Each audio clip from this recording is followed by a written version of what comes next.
Recebendo aqui a Ângela, que é vice-presidente dos sindicatos bancários, tudo bom? Tudo bem, você, Neto? Tudo jóia, graças a Deus. Prazer em recebê-la aqui, viu? Prazer é nosso, mais uma vez, poder contar com o apoio de vocês. Boa noite, Maria. Boa noite a todos os piracicabanos, né, os amigos aqui que estão junto com a gente. É um prazer vir aqui e agradecer primeiramente a vocês esse espaço para que a gente possa estar divulgando o nosso trabalho, que é grande o nosso trabalho e que semana que vem vai ser mais intensificado ainda. É, sem dúvida. Semana que vem a questão aí da semana, né, da mulher. Aliás, a gente já vai estar mostrando daqui a pouquinho aqui todas as ações que serão feitas aí pelo Sindicato dos Bancários, que é de Piracicaba e da nossa região aqui. Mas para a gente saber um pouquinho, Angela, para a gente informar a população, por que a gente tem essa semana, né, para quem está em casa entender um pouquinho, por que é a Semana da Mulher? É uma semana internacional, né? É, na verdade é o dia 8 de março, que é o Dia Internacional da Mulher. Correto. É a história de 1812, onde uma fábrica de tecelãs mulheres, né, elas reivindicavam uma menor jornada de trabalho, elas queriam trabalhar somente 12 horas, elas trabalhavam mais de 16 horas, e o dono da fábrica, muito raivoso, simplesmente trancou a fábrica e tacou fogo. E elas fogo, né? E depois de lá foram feitos muitos trabalhos até que se realmente saiu o Dia Internacional da Mulher. Então, no mundo inteiro, o dia 8 de março é comemorado. Comemorado não, ele é lembrado, né, das lutas das mulheres, que iniciou-se com elas, né, e que até hoje a gente tem que fazer ainda esse embate, essa luta, esse travamento para que a gente possa ter uma igualdade na sociedade de uma forma geral. E ainda a gente vê a cada 5 minutos uma mulher espancada, a cada 1 hora uma mulher é morta no mundo, né, assassinada. Olha, é uma situação muito triste, né? Aqui em Piracicaba mesmo, essa madrugada teve uma mulher, Maria da Penha, né? Ela foi socorrida pela equipe da Polícia Militar, que graças a Deus foi rapidamente até o local. Infelizmente, né, o marido, o agressor, não foi a primeira vez, espancou a esposa. Para a gente entender um pouquinho, né? Ainda hoje a gente vê, né, essa discriminação entre o homem e a mulher no setor trabalhista, por exemplo. A gente vê o salário, a desigualdade no salário. Sim. E hoje, uma coisa mais complicada, porque a gente sabe que tem uma luta, né? A gente sabe que os sindicatos fazem isso, tem uma luta pela igualdade, pelo respeito, pelo assédio, também, que é muito grande, mas está tendo movimento hoje, principalmente nas redes sociais, de uma suposta justificativa que não existe, mas pessoas estão indo, pessoas que têm movimentos, que dizem aí movimentos de liberdade, movimentos pela clareza, movimentos pelo Brasil, dizendo que a mulher, de fato, ela trabalha menos, que a mulher, ela não é que ela ganha menos, é porque ela trabalha, de fato, trabalha menos. Como é que pode as pessoas irem para a rede social e dizer uma coisa dessa? Eu queria que você falasse um pouquinho sobre isso, Angela, por infelizmente, favor. Realmente, a gente tem isso aí, se você tem acompanhado, nós também temos acompanhado, né? E não é a realidade, né? A mulher não trabalha menos, muito pelo contrário. Ficou a sobrecarga do trabalho doméstico que é feito para ela, e que, na verdade, não deveria ser assim, né? Foi imposto lá atrás, né? O machismo impôs isso, que todas as obrigações domésticas têm que ser da mulher. A gente tem um trabalho muito legal que nós chamamos de relações compartilhadas. Nós lançamos isso em 2000. Olha só. É uma cartilha que a gente distribuiu no sistema financeiro de relações compartilhadas. Eu não tenho que chegar em casa e a gente precisa desconstruir isso. A mulher chegar em casa e falar assim para o filho, filho, me ajuda a fazer esse serviço. Não. Olha, filho e marido, nós temos que fazer isso na nossa casa. Dividir aqui a responsabilidade é de todos. Então, ela tem que fazer, porque a maioria dos homens não fazem, né? 90%, vamos dizer assim, dos homens hoje não contribui com isso, né? Então, a jornada dela é dobrada, às vezes até triplicada. Você pega mulheres que trabalham em 2, 3 lugares, né? E ainda chega em casa e tem que manter a casa, tem os afazeres de casa, tem que educar. E a educação não cabe só a ela e o serviço também não cabe só a ela. Então, a gente precisa desconstruir essa imagem, né? De que a mulher tem que fazer o serviço doméstico. Não. A mulher, ela tanto quanto o homem, tem que dividir as tarefas domésticas, né?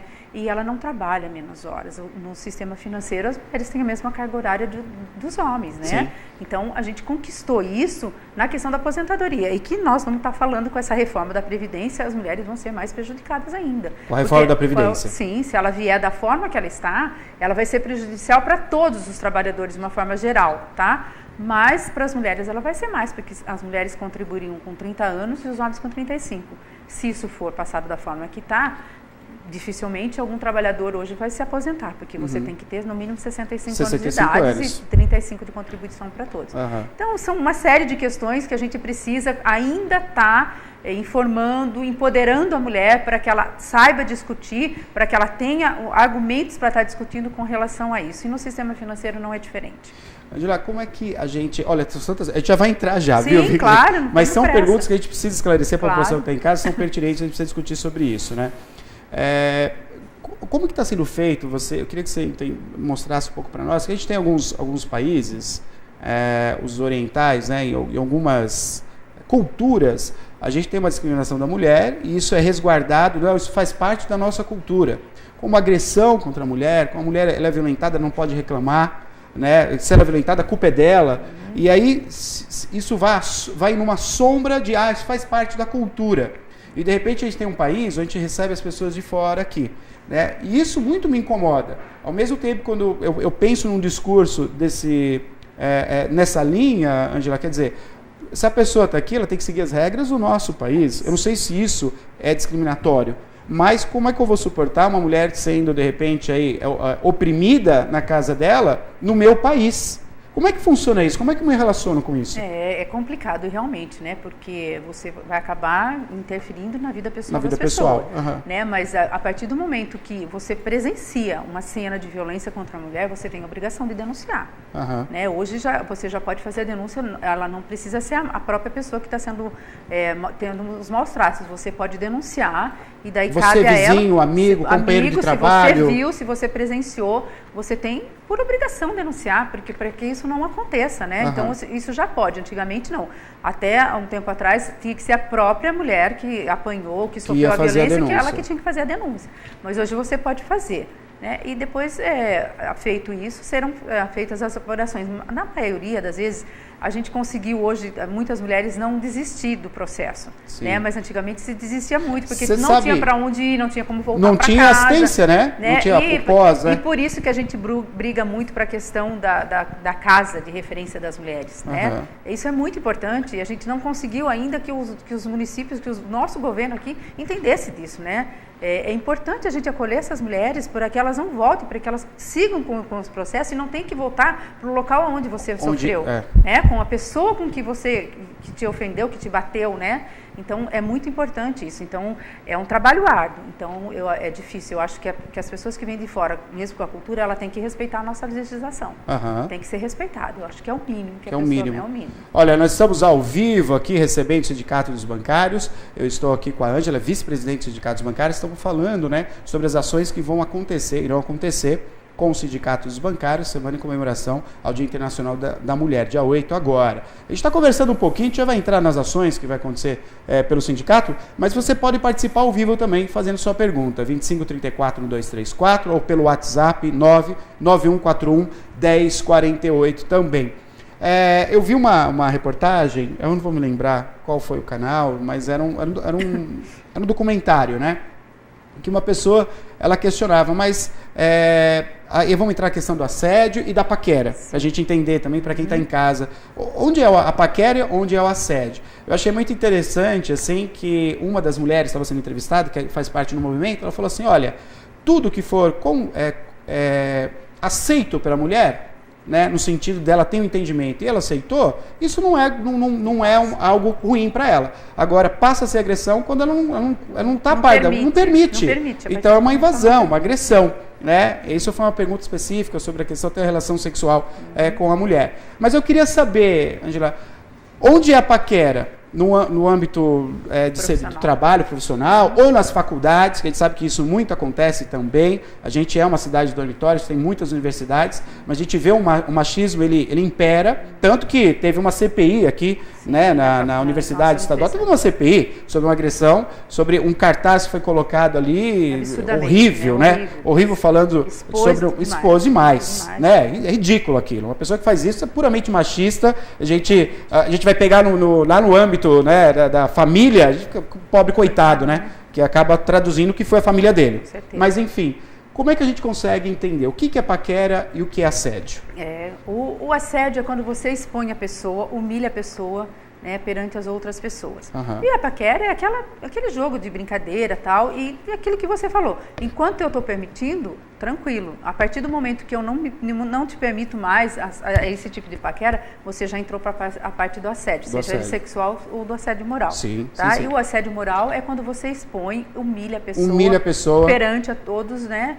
E expõe a pessoa ao ridículo. Então, isso é o assédio. Isso é só numa relação trabalhista ou dentro de uma sala de aula, por exemplo? Não, dentro de uma sala de aula também cabe, sim, claro que cabe. Um colega do seu que está na sala com você te expõe ao ridículo, não deixa de ser. Geralmente, o correto do assédio moral é hierárquico. Tá? Quer dizer, a pessoa que retém ou saber, ou né, uma patente ali na relação. Uma patente na relação, sim. De professor por uns alunos, né? O companheiro ali, você pode... um aluno do teu lado, você pode diferenciar essa questão. Mas se vier de um professor para um aluno ou de um chefe para um funcionário, é considerado sim. A partir do momento que eu não quero, você não tem o direito de me expor ao ridículo, né? Ou então de avançar mais na questão da paquera. Entendi. Não é permitido. Fala, Maria, pois não. Interessante, Ângela, que aqui nas redes sociais, né, do sindicato a gente tem várias ações aqui, inclusive tem aqui uma postagem direcionada às mulheres em Santa Bárbara também, né? A gente tem um público grande que acompanha o programa lá de Santa Bárbara, mas é interessante dizer, Ângela, também tem o Facebook aqui do sindicato e também o evento que vocês produziram aqui. Essa semana é aberta ao público em geral, não é mesmo? Sim. Ela vai ser aberta ao público. Nós teremos uma programação a semana inteira, de segunda a sexta, de 6 a 10, internamente dentro das agências e dentro do Sindiban no período da noite, tá? Em Santa Bárbara também vai ocorrer. Então, nós vamos estar fazendo essas atividades durante o dia nas agências, onde a gente vai levar informações para as bancárias e para os bancários, um bloco onde tem contém uma cartilha com as principais questões de violência contra a mulher, seja ela violência psicológica, violência física e violência patrimonial. Também tem o nosso acordo coletivo. Então, nós vamos estar dentro da agência explicando para elas, orientando elas, dando mais um empoderamento para que elas, ao ler aquilo, elas se enquadrem. Se elas se enquadrarem em alguma coisa, nós vamos ter, futuramente, no nosso sindicato, uma pessoa responsável para acatar essas denúncias. A mesma forma que a gente fez com o assédio moral. Nós levamos muitos anos para que o assédio moral fosse realmente visto como assédio moral e que eles confiassem a gente. Hoje a gente tem um trabalho muito, muito legal com relação a isso, onde a denúncia ela é feita diariamente, quase a gente tem denúncia de assédio moral, a gente quer que isso aconteça com relação à violência que as mulheres sofrem no seu local de trabalho e fora do seu local de trabalho. Então, durante o dia a gente vai estar visitando as agências, entregando um brinde para ela. E à noite nós vamos ter 3 palestras, né, durante a semana toda, na terça, na quarta e na quinta, e na sexta a gente fecha com o happy hour. Se vocês quiserem eu falo já, senão depois a gente vai falando das palestras. Podemos destacar, já pode ser. Na terça-feira nós vamos ter a vivência, a carreira das bancárias, experiências e desafio das ascensões profissionais. Nós vamos estar com a Fabiana Ribeiro, ela é superintendente de relações sindicais do Banco Santander, ela está na diretoria, ela que faz essa ponte banco com o movimento sindical. Então ela vai estar aqui, ela vai contar para nós como que foi que ela conseguiu chegar no cargo de diretoria, o que ela passou, quais são os desafios aí, encarar isso, se ela teve problemas de assédio moral, de assédio sexual, para a gente ver. Na quarta-feira a gente vai ter um trabalho muito legal com a Bea Bragion, ela é especialista em desenvolvimento humano, ela vai trazer ferramentas para as bancárias, para as pessoas que estiverem lá no local, né, ferramentas para a construção de uma carreira de sucesso no ambiente bancário. Isso, a gente fala no ambiente bancário, mas ela é aberta, ela vai falar de uma forma geral, quais são as ferramentas que você precisa para ter uma ascensão no seu local de trabalho, tá? E na quinta-feira, o impacto da reforma da Previdência na vida das bancárias e de todos os trabalhadores, principalmente das mulheres, de uma forma geral. Então, são essas 3 palestras. E na sexta-feira, como ninguém é de ferro, a gente vai ter um happy hour, né, dos amigos, onde a gente vai estar convidando todas as famílias, né, os bancários, as bancárias, para fechar com chave de ouro. Sempre lá no sindicato, na sede, né? À noite é sempre na sede do Sindiban, na rua 15 de novembro, 549, ou pela Rosário 1007. A gente vai estar trabalhando isso. Na segunda-feira de manhã, a gente inicia às 7h30 com café da manhã para todas as bancárias, ou seja, estão convidados a estar participando com a gente lá, tá? Aberto, a gente faz essa homenagem para elas. A parte da tarde, às 14h30, a gente tem uma coletiva de imprensa, onde a gente vai estar apresentando o perfil que a gente faz, já há mais de 12 anos, 15 anos que a gente faz um perfil da categoria. A gente fez essa pesquisa em novembro, concluiu ela agora, e a gente vai estar apresentando. Então, lá vai ter quantas mulheres, né, qual é a idade da maioria das mulheres que estão no banco, quantos negros, quantas negras. Então, é um perfil, é um rosto do sistema financeiro nas nossas 22 cidades. Nós temos isso a nível nacional, tá? Que o sindicato, a Contraf, o Sindicato de São Paulo fez, que foi com que a gente fez com que o Ministério Público fizesse com que os bancos reconhecessem que havia discriminação, tanto na questão de negros quanto que na diferença de salários. A FEBRABAN foi obrigada a fazer uma pesquisa com todos os trabalhadores do sistema financeiro e realmente constatou que há uma diferença muito grande. Há uma diferença de salário, há uma discriminação com contratação de negros, tá? Essa discriminação, onde que acontece? Eu queria até adiantar, eu sei que vai ser discutido, mas onde acontece? É na hora da seleção? A gente acredita que sim, na hora da seleção. Porque as pessoas que vão para o sistema financeiro, primeiro que para você entrar no sistema financeiro, você tem que ter faculdade. É o início de tudo. Sim. Se você não tiver faculdade, você não consegue entrar. Então, uma pessoa que está em faculdade, ela tem condições de trabalhar no sistema financeiro. Já começa por aí a questão social. A questão social que já barra um pouco. Então, a gente acredita sim que seja na hora de você escolher a pessoa na entrevista, eu acho que sim, né? Aparência. A gente tem negros no sistema financeiro, nós temos 2,3% de negros só lá. 2,3% em relação a todos os funcionários de trabalho. Isso a nível do Brasil. Aí você pega a nossa população, ela é mais de 50% de negros. Será que nós não temos negros suficientes para trabalhar no sistema financeiro? E quando você fala da mulher negra, o índice é menor ainda, mais baixo ainda. E daí no perfil que a gente coloca, você vai ver a graduação dos homens e das mulheres. As mulheres estão com níveis de graduação muito maior do que dos homens. Sim. Os homens fazem a faculdade e geralmente estacionam. As mulheres não. Elas vão prosseguindo, chegam até o doutorado. Não que os homens não cheguem, mas... o índice é maior com as mulheres, pela determinação, pela vontade, enfim, né? E por quê? Porque ela sabe que ela vai sofrer lá na frente. Então ela vai se resguardar tendo a capacidade. Isso, ela vai se capacitando, porque hoje ela tem que ter a faculdade, amanhã ela tem que ter o mestrado, depois ela tem que ter o MBA, ela tem que ter uma especialização. Então ela vai sempre procurando se qualificar mais para concorrer a alguma vaga que possa estar aparecendo a oportunidade para ela. Diante disso, né, diante dessa qualificação, que ela vai em busca, né, pela capacidade também, e um pouco também pela opressão, como você falou, né? Ela vai se capacitar para falar, eu sou resguardada disso aqui. Sim. Ao mesmo tempo, isso influencia no perfil da família, por exemplo, que é bom para a gente entender isso, porque por muito tempo se pregou isso, né? A pessoa que escolhe ser profissional, ela está abrindo mão da família. Ou a pessoa que preza pela família, ela está com a família. Então é legal de falar sobre isso também. Eu acho que, de uma forma geral, eu não vou nem colocar. É lógico que tem essa visão, sim, de que você deixa a família. Mas hoje nós estamos vivendo num mundo tão individualista, né? O neoliberal tomou conta do mundo, que hoje você fala tanto isso para homem quanto para mulher. Sim. Porque você pega homens nas suas carreiras, eles trabalham também 10, 12 horas e também se afasta totalmente da família, né? Mas hoje eu acho que isso não é um empecilho. Eu acho que a mulher consegue, é aquilo que eu falei, relações compartilhadas. A partir do momento que você tiver uma relação compartilhada dentro do seu local de trabalho, você não vai deixar sua família de lado, nem a mulher e nem o homem. Esse é o ideal da família. Esse é o ideal da família, né? Você trilhar junto o mesmo caminho, os dois crescerem juntos e ter uma família harmoniosa. Nós estamos agora, conseguimos o ano passado a licença paternidade. Sim, né? Nós já conseguimos o ano retrasado a licença de 6 meses para as mulheres do sistema financeiro. E esse ano a gente conseguiu, a partir desse ano de 2017, agora, os homens já podem ter os 20 dias da licença paternidade. A gente vai brigar por 6 meses, porque há uma estatística, nos países de primeiro mundo, que a criança, no seu primeiro ano de vida, a presença do pai e da mãe é muito importante. Não só da mãe, é do pai e da mãe. Para que se forme caráteres, né, futuramente, né, para essa criança conviver com seus pais e sua mãe.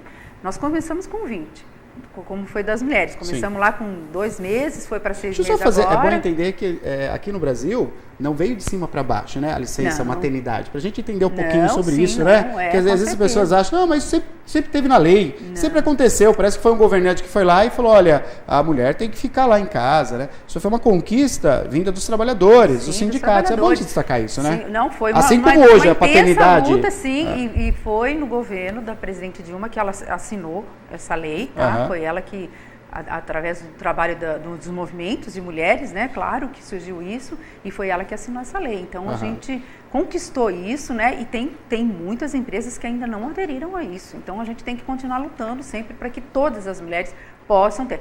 Você pega a área de saúde e não tem 6 meses de licença maternidade. Olha só. Então, que é a área da saúde, sabe qual é a importância de uma mãe estar com seus filhos nos 6 primeiros meses até 1 ano, né? Então, são lutas. E tem uma frase assim que as mulheres, muitas pessoas falam, mas são tudo feministas, não sei o quê, essa luta incansável, não sei o quê. O feminismo nunca matou ninguém, o machismo mata a todo instante. Né? Então, é uma frase para ficar aí. Né? A gente está lutando para que a gente possa ter uma sociedade igual, né? Para que a gente possa ter equidade, né? Para que a gente possa ter os mesmos direitos, né? A questão da igualdade e da equidade é aquelas 3 pessoas que estão no murinho para ver o jogo de futebol. Tem essa grande, foto, né? Então é fácil, né? Fácil. Nós queremos a equidade, a oportunidade de todas terem os mesmos direitos, as mesmas capacidades. Já foi provado que as mulheres têm, né? Sempre tiveram, né? Então agora a gente quer ver isso na prática, no dia a dia, né? Então é uma luta incansável, ela não vai terminar tão já. E a gente tem aquela frase, vamos botar uma semente, plantá-la, regá-la, porque lá na frente alguém vai colher esse fruto. E a gente começou lá atrás, a gente já plantou muitas sementes, regou, e a gente hoje está colhendo alguns frutos. Tem muito para colher ainda, mas a gente não pode desistir. Muito para plantar? Muito para plantar, muito para colher, muito para brigar, no bom sentido, né?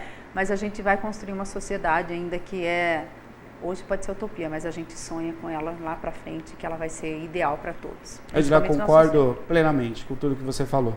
Concordo plenamente, acho que é isso que a gente luta mesmo, e cada vez mais ter espaços para acabar com essas diferenças, né? Isso começa que gera tanta coisa ruim. Né? Com os filhos. A gente precisa começar a educar os nossos filhos de que os meninos têm que respeitar as meninas e vice-versa, né?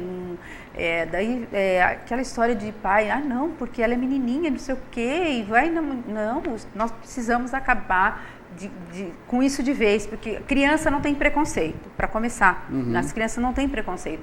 Você começa a adquirir preconceito porque você vê seus pais, você vai crescendo e você vê os exemplos que você tem dentro da sua casa. Então, se você embutir na cabeça do seu filho que ele tem que respeitar a sua amiguinha da escola, que ele tem que respeitar a sua colega de trabalho, a gente vai conseguir sim. Então... Perfeito. Odilá, quero agradecer a sua presença, viu? Muito obrigado. E a gente vai estar acompanhando aí o sindicato nessa... Mais uma semana de atividades aí, a gente vai estar divulgando aqui, tá bom? Agradeço, Neto, agradeço a vocês e espero contar com vocês lá todos os dias, tá? E com certeza todos vocês também na sexta-feira pra gente lá fazer um happy hour com todo mundo lá, tá bom? Perfeito, obrigado, viu? Eu que agradeço. Obrigado pela presença.